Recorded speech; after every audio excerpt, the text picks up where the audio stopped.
फरीदाबाद अभी जो मैं महसूस करता हूँ बहुत बड़े स्लम की तरफ बढ़ रहा है।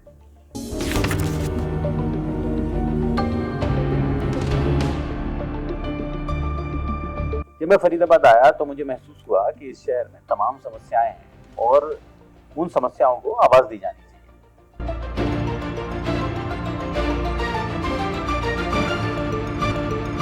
कोविड के दौरान एक इंफॉर्मेशन हमारे पास आई कि ऑक्सीजन सिलेंडर्स जो हैं वो उनकी कालाबाजारी हो रही है।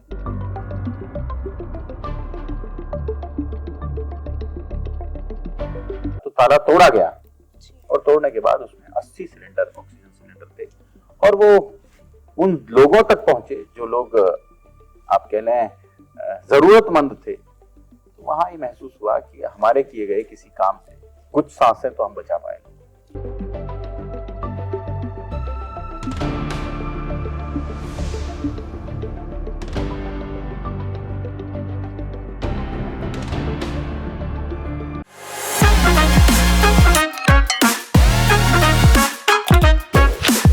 Hello everyone and welcome back to Street and Stories, the Legacy of Faridabad.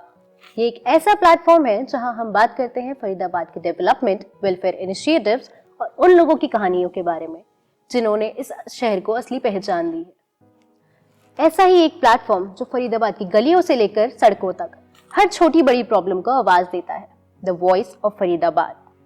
एक ऐसा प्लेटफॉर्म जहां आम लोगों की बात सीधे सामने लाई जाती है और उस प्लेटफॉर्म के पीछे एक ऐसा नाम, सौरभ भारद्वाज, जिन्होंने लोकल जर्नलिज्म को एक नई पहचान दी। इनका काम सिर्फ रिपोर्टिंग नहीं बल्कि सच को ताकत देना है। नमस्कार सर, स्वागत करना चाहूंगी आपका हमारे पॉडकास्ट में और शुक्रिया हमारे साथ जुड़ने के लिए। सबसे पहले तो आपके तमाम दर्शकों को मेरा बहुत बहुत नमस्कार और अदिति आपका बहुत बहुत धन्यवाद मुझे यहाँ आमंत्रित करने के लिए। बहुत बहुत शुक्रिया। तो इसी के साथ बातचीत चालू करते हैं। मेरा आपसे पहला सवाल ये है कि आपको इंस्पिरेशन कैसे मिली वॉइस ऑफ फरीदाबाद को शुरू करने की? क्या कोई ऐसा इंसिडेंट था जिसने आपको महसूस करवाया कि फरीदाबाद को अपनी एक इंडिपेंडेंट आवाज चाहिए? अदिति, मैं नवभारत टाइम्स के साथ काम करता था। दिल्ली होता था, डेस्क पर होता था। नवभारत टाइम्स फरीदाबाद में अपना लोकल पुल आउट शुरू करने जा रहा था, तो 6 महीने के लिए मुझे फरीदाबाद भेजा गया। जब मैं फरीदाबाद आया तो मुझे महसूस हुआ कि इस शहर में तमाम समस्याएं हैं और उन समस्याओं को आवाज़ दी जानी चाहिए। तो उसके बाद हम लोगों ने इसे शुरू किया, वॉइस ऑफ फरीदाबाद को शुरू किया। शुरुआती दौर में ये प्रिंट की फॉर्म में था, तब हम मैगजीन निकालते थे और तब भी हमारी कोशिश होती थी कि शहर की जो समस्याएं हैं, शहर की जो बात है, उसे लोगों तक ले जाएं, उन जिम्मेदार कानों तक ले जाएं जो कुछ कर सकते हैं इस शहर के लिए। तो सर, जब आपने शुरुआत की थी फरीदाबाद में, ऐसी कौन सी प्रॉब्लम थी जो सबसे ज्यादा हाईलाइट हुई? अदिति, एक आध समस्या नहीं होती है, लगातार समस्याएं होती हैं, छोटी छोटी समस्याएं। बड़े राष्ट्रीय मुद्दों पर हम बात करते हैं, नेशनल इश्यूज पर बात करते हैं, स्टेट लेवल की डिबेट करते हैं हम लोग। लेकिन जब हम शहर में आते हैं तो हमें बिजली, पानी, सड़क, सीवर, जिनसे हम लगातार दो चार होते हैं, तो महसूस होता है कि असली समस्याएं यही हैं जिनसे आदमी रोज दो चार होता है। और उसी को लेकर हम लोगों ने हाइपर लोकल कंटेंट के लिए इस प्लेटफॉर्म को शुरू किया। तो सर, जो आपने शुरू करा, आपका ऐसा कौन सा कैंपेन या इनिशिएटिव था जो बहुत सक्सेसफुल हुआ और उसको जनता का डायरेक्ट फायदा मिला? बहुत सारी चीज़ें हम लोग करते हैं तो उससे लोगों को फ़ायदा होता ही है। आप समझें कि हर रोज़ हमारे पास 1 या 2 लोगों की तो खबर आ रही होती है कि ये खो गए हैं, इन्हें ढूंढने में मदद कर दें। 10-15 दिन में एक खबर आ रही होती है कि इन लोगों को ब्लड की ज़रूरत है और उसके लिए आप अपने चैनल पर कुछ डाल दें। हमारे यहाँ बिजली नहीं आ रही, हमारे यहाँ पानी नहीं आ रहा, उसकी आवाज़ उठा दें, उसकी समस्या डाल दें। और अच्छा लगता है जब लोग बाद में थैंक्स करते हैं। लेकिन अदिति, मैं यहाँ एक घटना का जिक्र करना चाहता हूँ जो मुझे हमेशा याद रहती है। कोविड के दौरान एक इन्फॉर्मेशन हमारे पास आई कि ऑक्सीजन सिलेंडर्स जो हैं वो उनकी कालाबाजारी हो रही है, लोग उन्हें स्टोर करके बैठे हैं और जिन लोगों तक वो पहुंचने चाहिए वो नहीं पहुंच पा रहे।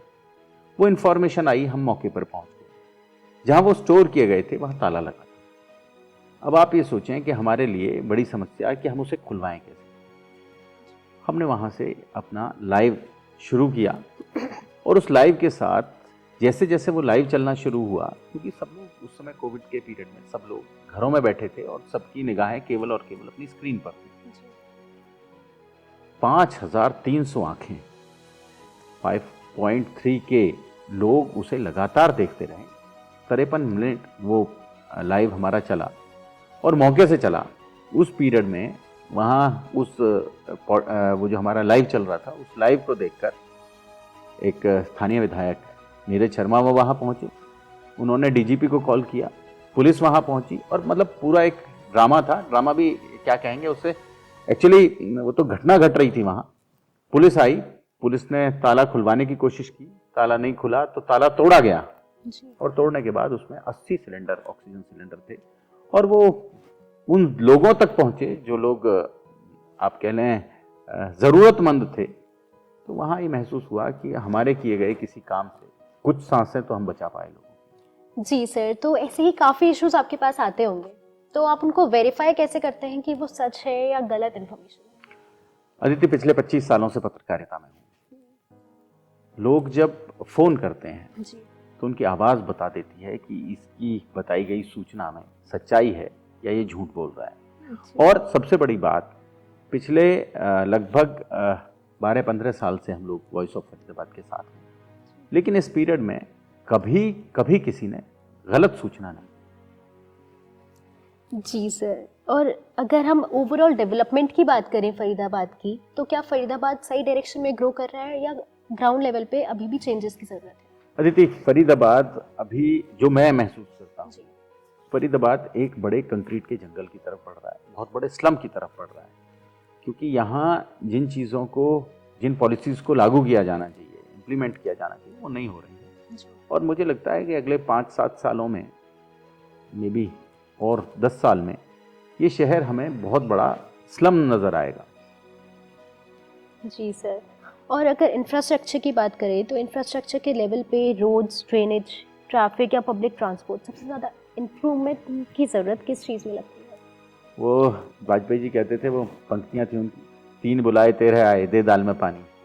तो जितना इंफ्रास्ट्रक्चर यहाँ है और जितनी पॉपुलेशन है, उसके हिसाब से वो नाकाफी है और इसीलिए तमाम समस्याएं यहाँ पैदा हो रही हैं। सर, रिसेंट ईयर में क्राइम को लेकर कंसर्न्स काफ़ी ज़्यादा बढ़े हैं, तो आप ग्राउंड रियलिटी के बेसिस पर इस सिचुएशन को कैसे देखते हैं, और क्या यूथ फ्रस्ट्रेशन जैसे एम्प्लॉयमेंट या लैक ऑफ डायरेक्शन इसका एक कंट्रीब्यूटिंग फैक्टर है?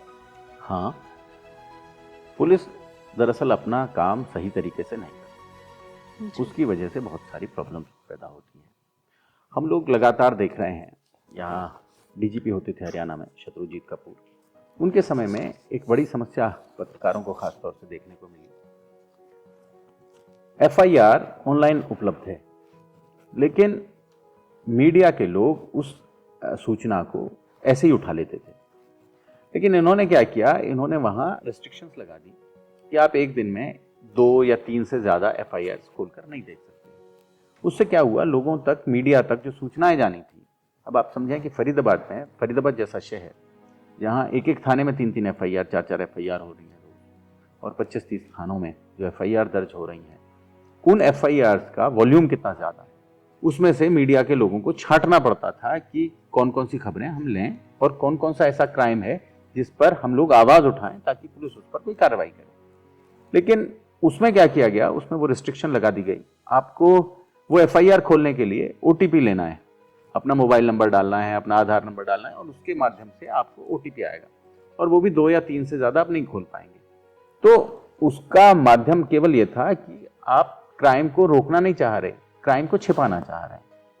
तो इसकी वजह से बहुत सारे, अब पुलिस पीआरओ प्रेस नोट भेजते हैं, वो बताते हैं पुलिस ने कहा कितने लोगों को गिरफ्तार किया, लेकिन वो जो घटनाएं घट गई, कितने करोड़ लोगों ने ठग लिए गए, कितने करोड़ रुपया लोगों से ठग लिया गया साइबर क्राइम में, वो सूचनाएं तो नहीं आ पा रही।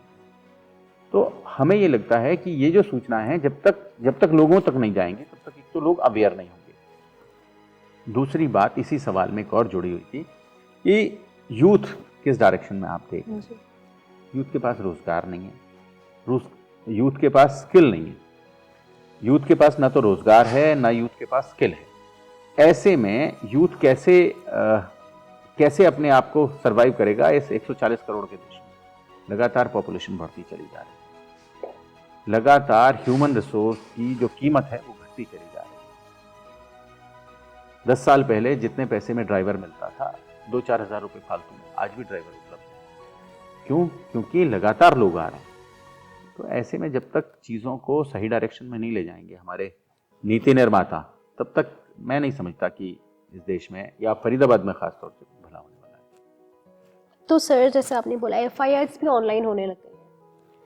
आज के टाइम पे सोशल मीडिया और डिजिटल प्लेटफॉर्म अकाउंटेबिलिटी क्रिएट करने में कितने इफेक्टिव है? आप देखें, मैं तो समझता हूं कि एक्शन ही सोशल मीडिया के माध्यम से हो रहा है।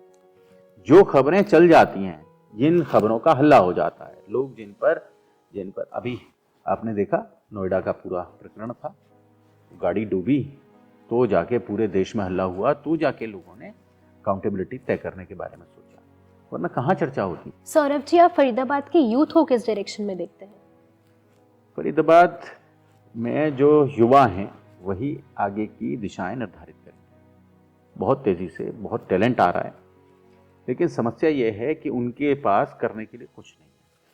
मैं अभी देख रहा हूँ एक बड़ा ग्रुप है फरीदाबाद में, वो बच्चे पढ़े लिखे बच्चे हैं, वो बच्चे भारतीय युवा दल उन्होंने बनाया, और वो बच्चे क्या कर रहे हैं, वो बच्चे शहर में जहाँ कहीं गंदगी दिखाई दे रही है वहाँ खुद फावड़ा और कस्सी लेकर वो उसे सुधारने में जुटे हैं, उसे साफ करने में जुटे हैं।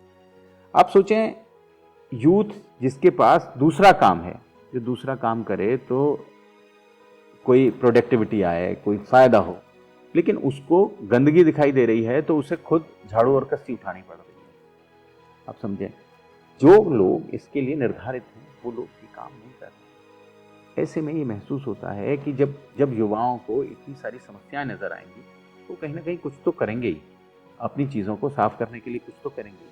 लेकिन जिन लोगों को जिस काम के लिए निर्धारित किया गया है वो काम उनसे कराया जाना चाहिए, ऐसा मुझे लगता है।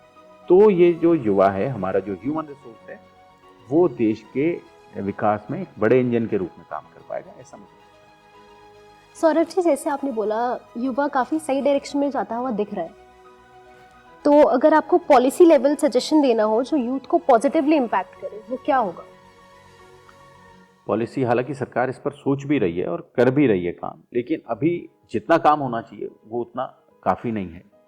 अभी स्किल डेवलपमेंट की बहुत ज़्यादा ज़रूरत है। 24 लाख की आबादी वाला शहर है फरीदाबाद, इसमें ढंग के ड्राइवर नहीं है। ड्राइविंग स्किल की बात नहीं कर रहा हूँ मैं बात कर रहा हूँ प्रोफेशनल ड्राइवर्स की, शॉफर्स की बात कर रहा हूँ मैं, जो लोग दूसरों की गाड़ियाँ चला सकें और उन्हें सर्विसेज दे सकें, सलीके से सर्विसेज दे सकें। ऐसे प्रोफेशनल ड्राइवर्स नहीं है, शॉफर्स नहीं है इस शहर में, कुक नहीं है इस शहर में। आप जाएं, आप देखेंगे कि जो बड़े रेस्टोरेंट्स हैं उनमें आप जाएंगे तो आपको महसूस होगा कि वहाँ बहुत बड़ी कमी, आप कह लें जो ट्रेंड कुक हैं उनकी। अब हम ये समझें, ये जो फरीदाबाद है ये 24 लाख की आबादी वाला शहर है, बड़ा शहर है, और हम ये समझते हैं कि यहाँ बहुत सारे लोग ऐसे हैं जिन्हें आज अच्छे शॉफर्स चाहिए, शॉफर्स नहीं है, जिन्हें अच्छे शेफ़ चाहिए, शेफ़ नहीं है, और उनकी तादाद भी कम नहीं है। जो लोग उन्हें रोज़गार देना चाहते हैं उनकी तादाद भी कम नहीं है, लेकिन बाज़ार में उपलब्धता ही नहीं है। ऐसे में सरकार को इन छोटी छोटी स्किल्स के बारे में भी सोचना पड़ेगा कि उन्हें पॉलिश करे, यूथ को मोटिवेट करे, उन्हें पॉलिश करे, ताकि वहाँ युवा अपना श्रम दे सकें और पैसा कमा सकें। दुनिया के दूसरे देश जहाँ श्रम का सम्मान है, आप अमेरिका जाएंगे तो अमेरिका में आपको दिखेगा वहाँ लोगों ने अपने काम को अपने सरनेम की तरह जोड़ रखा है। थॉमस कुक हैं, वहाँ हैरी पॉटर हैं, वहाँ आपके गोल्डस्मिथ हैं, वहाँ ब्लैक स्मिथ हैं, वहाँ आप देखेंगे कि लोगों ने अपने काम धंधे को अपने नाम के साथ जोड़ा और उसमें बड़ा सम्मान, बड़ा फख्र महसूस करते हैं। लेकिन भारत में हर व्यक्ति वाइट कॉलर जॉब करना चाहता है और इसके लिए वो, चूंकि परिवार के पास पैसा है, परिवार ने उसे किसी अच्छे इंस्टीट्यूट में दाखिला दिया, लेकिन उसके पास वो स्किल डेवलप नहीं है। ऐसी समस्याएं पैदा हो रही हैं। देखते हैं इतने सारे कॉलेजेस हैं, वहाँ से बच्चे पढ़कर आ रहे हैं, ITI जैसी स्किल्स नहीं है और उनके पास इंजीनियरिंग की डिग्री है। देश को फिल्टर करना पड़ेगा, समझना पड़ेगा कि किन लोगों को कहाँ लगाना है, तो ये देश तरक्की कर पाएगा। और अगर गवर्नेंस मॉडल के किसी एक एलिमेंट पर फोकस करेंगे तो आप कहाँ चेंजेस देखते हैं और वो क्या होंगे? अगर एक की बात की जाए, केवल एक की बात की जाए, तो मुझे लगता है कि फरीदाबाद में केवल अगर सफाई के सुधार कर दे सरकार, सफाई हो जाए शहर में, कचरा ना दिखाई दे, पानी बहता हुआ नजर ना आए, तो मैं समझता हूँ इस शहर में बहुत सारी समस्याएं अपने आप खत्म हो जाएंगी। कुछ समस्याओं का आपने जिक्र करा, तो आप आने वाले 5 से 10 साल में फरीदाबाद को कहाँ देखते हैं? मैंने पहले भी बताया कि अभी जिस दिशा में जा रहा है फरीदाबाद, अदिति, उस दिशा से मुझे ऐसा महसूस होता है एक बहुत बड़े स्लम में हम लोग कन्वर्ट कर रहे हैं फरीदाबाद को।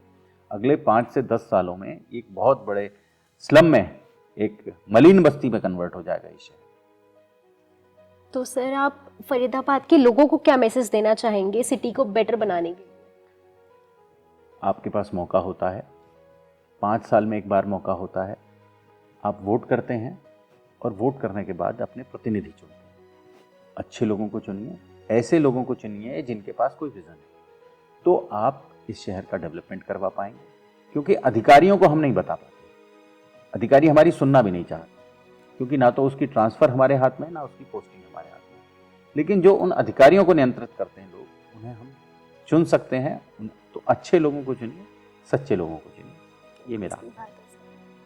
सर, लास्ट क्वेश्चन, आप फरीदाबाद की यूथ को कैसे देखते हैं और उनमें क्या चेंजेस देखना चाहते हैं? आदित्य, केवल फरीदाबाद के यूथ को नहीं, मैं पूरे हिंदुस्तान के यूथ को देख रहा हूँ। 12वीं में पढ़ने वाले 2 बच्चे, एक बड़े टॉप पब्लिक स्कूल में पढ़ रहा है और एक सरकारी स्कूल में पढ़ रहा है। दोनों में इतना डिफरेंस आ गया है कि वो बच्चा इंफीरियरिटी कॉम्प्लेक्स में उससे बात नहीं करना चाहता और वो सुपीरियरिटी कॉम्प्लेक्स में उससे बात नहीं करना चाहता। ये इतना बड़ा डिफरेंस है जो 2 देश, इस भारत में 2 देश बना रहा है, एक इंडिया बना रहा है, एक हिंदुस्तान बना रहा है। और इससे इतनी बड़ी समस्याएं आने वाले समय में पैदा होने वाली हैं जिसके बारे में हम कुछ नहीं सोच पा रहे हैं। पॉलिसी मेकर्स को सोचना चाहिए कि इस गैप को कैसे कम करेंगे, इस खाई को कैसे काटेंगे। शुक्रिया करना चाहूंगी सर आपका हमारे साथ आज बने रहने के लिए और अपना कीमती वक्त हमें देने के लिए। आपके विचार बहुत इंस्पायरिंग थे, हम सबको और सारे यूथ को भी इंस्पायर करा है।